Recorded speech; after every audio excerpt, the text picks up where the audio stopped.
ಜಿಲ್ಲೆಯ ಪತ್ರಿಕಾ ಮತ್ತು ಮಾಧ್ಯಮಗಳಿಗೆ, ಮೀಡಿಯಾದವರಿಗೆ, ಪ್ರತಿನಿಧಿಗಳಿಗೆ ಸ್ವಾಗತವನ್ನು ದಲಿತ,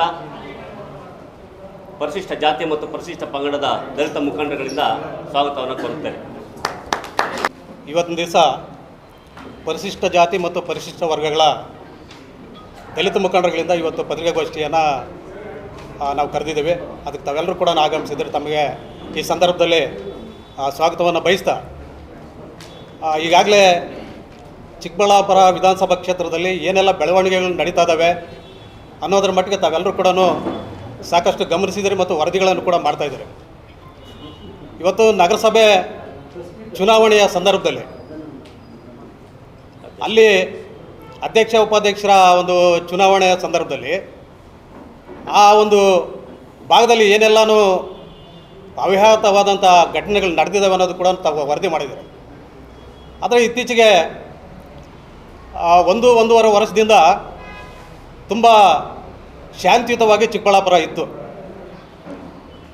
ಇತ್ತೀಚೆಗೆ 10 ವರ್ಷಗಳ ಒಂದು ರಾಜಕೀಯ ಅಧಿಕಾರವನ್ನು ಮಾಡಿದಂಥ ಸಂಸದರು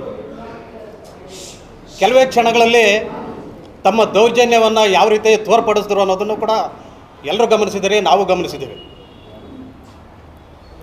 ಇದರ ಒಂದು ವಿರುದ್ಧವಾಗಿ ನಾವು ಕೂಡ ಒಂದು ತಮ್ಮೆಲ್ಲರ ಮುಖಾಂತರ ಜನರಿಗೆ ಮನವರಿಕೆ ಮಾಡಿಕೊಡೋದಕ್ಕಾಗಿ ಇವತ್ತು ನಾವೆಲ್ಲ ಸೇರಿದ್ದೀವಿ. ಇಲ್ಲಿ ನಿನ್ನೆ ಕೂಡ ಒಂದು BJPಯ ಮತ್ತು JDSನ ಮುಖಂಡರುಗಳು ಒಂದು ಪತ್ರಿಕಾಗೋಷ್ಠಿ ಮಾಡಿ ಇಲ್ಲೆಲ್ಲ ಕೆಲವು ಪ್ರಶ್ನೆಗಳನ್ನು ಎತ್ತಿದ್ದಾರೆ. ಇಲ್ಲಿ ನಾವು ಆ ಪ್ರಶ್ನೆಗಳಿಗೆ ಉತ್ತರ ಕೊಡೋದು ಮತ್ತು ಕೆಲವು ಪ್ರಶ್ನೆಗಳನ್ನು ಕೇಳ್ತಕ್ಕಂಥ ಒಂದು ಸಂದರ್ಭ ಇವತ್ತು ನಮಗೆ ಒದಗಿ ಬಂದಿದೆ.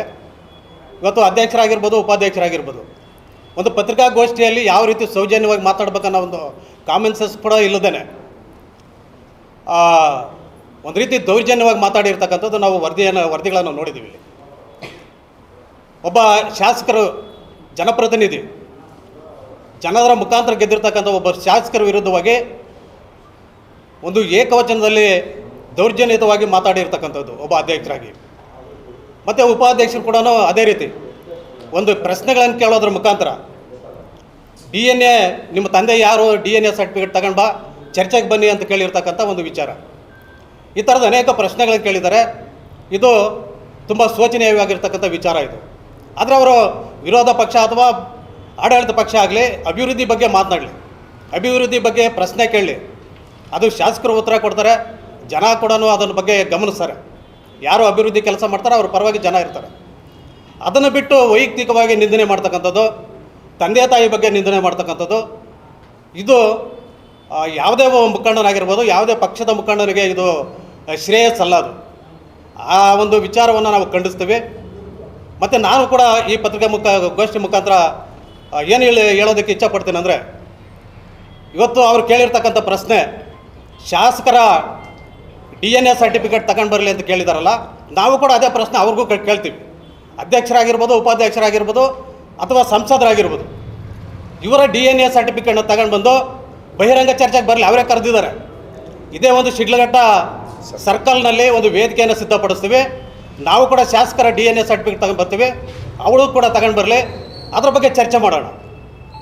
ಇವರಿಗೆ ಅಭಿವೃದ್ಧಿ ಬೇಕಾಗಿಲ್ಲ, ವೈಯಕ್ತಿಕವಾಗಿ ಚರ್ಚೆ ಮಾಡೋದು ಅಷ್ಟೇ ಬೇಕಾಗಿರ್ತಕ್ಕಂಥದ್ದು ಇವರಿಗೆ. ಆದರೆ ಇತ್ತೀಗೆ ನಗರಸಭೆಯಲ್ಲಿ ಇವ್ರು ಗೆದ್ದಂಥ ಸಂದರ್ಭಗಳಿಂದ ಇದುವರೆಗೂ ನಗರಸಭಾ ಅಧ್ಯಕ್ಷರುಗಳು, ಹಿಂದೆ ಇದ್ದಂಥ ಅಧ್ಯಕ್ಷರಾಗಿರ್ಬೋದು, ಸದಸ್ಯರುಗಳಾಗಿರ್ಬೋದು, ಏನೆಲ್ಲ ಅಭಿವೃದ್ಧಿ ಮಾಡಿದ್ದಾರೆ ತೋರಿಸ್ಲಿ, ಅವರು ಜನಕ್ಕೆ ತೋರಿಸ್ಲಿ. ಯಾವ ವಾರ್ಡ್ಗಳಲ್ಲಿ ಎಷ್ಟೆಷ್ಟು ಕೆಲಸ ಮಾಡಿದ್ದಾರೆ ಅದನ್ನು ತೋರಿಸ್ಲಿ. ಶಾಸಕರ ಬಗ್ಗೆ ಗೂಬೆ ಕೊಡ್ತಕ್ಕಂಥ ಕೆಲಸ ಆಗಬಾರ್ದು. ಇದು ಶಾಸಕರು ಗೆದ್ದ ನಂತರ 1 ವರ್ಷದಿಂದ ಅಧ್ಯಕ್ಷರ ಒಂದು ಹುದ್ದೆನ ಹೈಕೋರ್ಟಲ್ಲಿ ಸ್ಟೇ ಇತ್ತು. ಈ ಸ್ಟೇ ತೆರವಾದ ನಂತರ ಇವತ್ತು ಅಧ್ಯಕ್ಷ ಉಪಾಧ್ಯಕ್ಷರು ಆಗಿದ್ದಾರೆ. ಅದು ಯಾವ ರೀತಿ ಆಗಿದ್ದಾರೆ ಅದು ಬೇರೆ ಪ್ರಶ್ನೆ. ಯಾರು ಮೆಜಾರಿಟಿ ಇರುತ್ತೋ ಅವ್ರು ಗೆದ್ದಿದ್ದಾರೆ, ಅದನ್ನು ಡಿಕ್ಲೇರ್ ಮಾಡ್ತಕ್ಕಂಥದ್ದು ಇನ್ನೂ ಕೋರ್ಟ್ ಡಿಕ್ಲೇರ್ ಮಾಡಬೇಕಾಗಿದೆ. ಅದು ಆದರೆ ಈ ವೈಯಕ್ತಿಕ ನಿಂದನೆಗಳು, ಅವಾಚ್ಯವಾಗಿ ಮಾತಾಡೋದಿದೆಯಲ್ಲ, ಇದನ್ನು ಬಿಡಬೇಕಾಗುತ್ತೆ. ನಾವು ಕೂಡ ಇದನ್ನು ಖಂಡಿಸೋದ್ರ ಮುಖಾಂತರ ಅವರು ಯಾವುದೇ ಸಂದರ್ಭದಲ್ಲಿ ಕರೀಲಿ, ನಾವು ಎಲ್ಲಕ್ಕೂ ಕೂಡ ತಯಾರಾಗಿ ನಾವು ನಿಲ್ತೀವಿ ಅನ್ನೋ ಮಾತನ್ನು ಕೂಡ ನಾವು ಹೇಳ್ತೀವಿ. ಇವತ್ತು ಸರ್ಕಾರ ಇದೆ, ಕಾಂಗ್ರೆಸ್ ಸರ್ಕಾರ ಇದೆ, ಅಭಿವೃದ್ಧಿಗೆ ಏನೆಲ್ಲ ಆಗಬೇಕು ಅನ್ನೋದು ಕೂಡ ಇದೆ. ಈಗಾಗಲೇ ಶಾಸಕರು ಅನೇಕ ಸಾವಿರಾರು ಕೋಟಿ ಅನುದಾನವನ್ನು ತಂದಿದ್ದಾರೆ. ಅದು ಟೆಂಡರ್ಗಳಲ್ಲಿದೆ. ಸರ್ಕಾರದ ಕೆಲವು ಮಾರ್ಗಸೂಚಿಗಳಿಗಾಗಿ ಇವತ್ತು ಕೆಲವು ತಡೆ ಇರ್ಬೋದು. ಈಗಾಗಲೇ ಕೆಲವು ಕೆಲಸಗಳು ಕೂಡ ಆಗಿವೆ. ಅದೇ ರೀತಿ ಶಾಸಕರು ತನ್ನ ವೈಯಕ್ತಿಕ ಸ್ವಂತ ಒಂದು ಹಣದಿಂದ ಅನೇಕ ಕೆಲಸ ಕಾರ್ಯಗಳನ್ನು ಮಾಡಿದ್ದಾರೆ. ಏನೋ ಇವತ್ತು ಆಂಬ್ಯುಲೆನ್ಸ್ಗೆ ಬಿಡ್ತಕ್ಕಂಥದ್ದಾಗಿರ್ಬೋದು, ಮಕ್ಕಳಿಗೆ ಬಟ್ಟೆ ಕೊಡಿಸ್ತಕ್ಕಂಥಾಗಿರ್ಬೋದು, ಎಜುಕೇಷನ್ಗೆ ಸಂಬಂಧಪಟ್ಟಂಗೆ ಹೆಚ್ಚಿನ ಒತ್ತನ್ನು ಕೊಟ್ಟಿರ್ತಕ್ಕಂಥದ್ದು ಮತ್ತು ಆರೋಗ್ಯಕ್ಕೆ ಸಂಬಂಧಪಟ್ಟಿರ್ತಕ್ಕಂಥ ವಿಚಾರದಲ್ಲಿ ಕೂಡ ಅವರು ಹೆಚ್ಚಿನ ಒತ್ತು ಕೊಟ್ಟಿರ್ತಕ್ಕಂಥದ್ದು. ಈ ಥರ ಒಂದು ಒಳ್ಳೆಯ ವಿಚಾರನ ಇಟ್ಕೊಂಡು ನಮ್ಮ ಶಾಸಕರು ಮಾಡ್ತಾ ಇದ್ದಾರೆ. ಅವ್ರಿಗೆ ಅನುಭವ ಇಲ್ಲ, ಅವರು ಮುಂದಿನ ದಿನಗಳಲ್ಲಿ ಈ ದೇಶನ ಬಿಟ್ಟು ಓಡಿಸ್ತೀವಿ, ಯಾವತ್ತೂ ಗೆಲ್ಲೋದಿಲ್ಲ ಅಂತ ಅನ್ನೋ ಮಾತನ್ನು ಕೂಡ ಹೇಳ್ತಾ ಇದ್ದಾರೆ.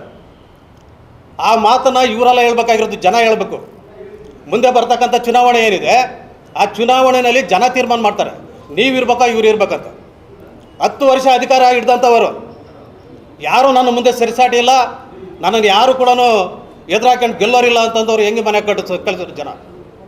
ಆ ಥರದ್ದು ಇನ್ನು ಮುಂದೆನೂ ಆಗುತ್ತೆ.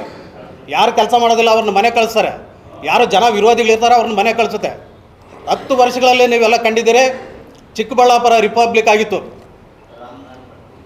ಪ್ರತಿಯೊಬ್ಬರಿಗೂ ಕುತ್ತಿಗೆ ಹಿಡಿದು ಕೆಲಸ ಮಾಡೋಂಥ ಸ್ಥಿತಿ ನಿರ್ಮಾಣ ಆಗಿತ್ತು. ಅಧಿಕಾರಿಗಳು ಕೂಡ ಕೆಲಸ ಮಾಡೋದಕ್ಕೆ ಭಯಭೀತರಾಗಿದ್ದರು. ಅಂಥ ಸಂದರ್ಭವನ್ನು ಹೋಗಲಾಡಿಸಿ ಇವತ್ತು ಶಾಂತಿಯುತವಾಗಿರ್ತಕ್ಕಂಥ ಕೆಲಸ ಇವತ್ತು ನಡೀತದೆ. ಎಲ್ಲ ಅಧಿಕಾರಿಗಳು ಪೀಸ್ಫುಲ್ಲಾಗಿ ಕೆಲಸ ಮಾಡ್ತಾ ಇದ್ದಾರೆ. ಯಾವುದೇ ಸಂದರ್ಭದಲ್ಲಿ ಯಾರಿಗೂ ಕೂಡ ಏನು ತೊಂದರೆ ಇಲ್ಲದೆ ಕೆಲಸ ನಡೀತಕ್ಕಂಥ ಸಂದರ್ಭ ಇವತ್ತು ಸೃಷ್ಟಿಯಾಗಿದೆ. ಅದನ್ನು ಮತ್ತೊಂದು ಸರಿ ದೌರ್ಜನ್ಯಗಳು ನಡೆಸಕ್ಕಂಥ ಕೆಲಸನ ಇವತ್ತು ಪ್ರಾರಂಭ ಮಾಡ್ತಾಯಿದ್ರೆ ಅದು ನಿಲ್ಲಬೇಕಾಗುತ್ತೆ. ಅದನ್ನು ಸಂಪೂರ್ಣವಾಗಿ ನಾವು ಖಂಡಿಸ್ತೀವಿ. ಖಂಡಿಸೋದ್ರ ಮುಖಾಂತರ ಅವ್ರಿಗೆ ಎಲ್ಲೇ ಕರೀಲಿ ಚರ್ಚೆಗೆ ನಾವೆಲ್ಲರೂ ಕೂಡ ಸಿದ್ಧವಾಗಿ ಅವ್ರನ್ನ ಚರ್ಚೆನಲ್ಲಿ ಮಾತಾಡೋದಕ್ಕೆ ನಾವು ತಯಾರಿರ್ತೀವಿ ಅಂತ ಹೇಳ್ತಾ ನಾನು 2 ಮಾತನ್ನು ಮುಗಿಸ್ತೀನಿ.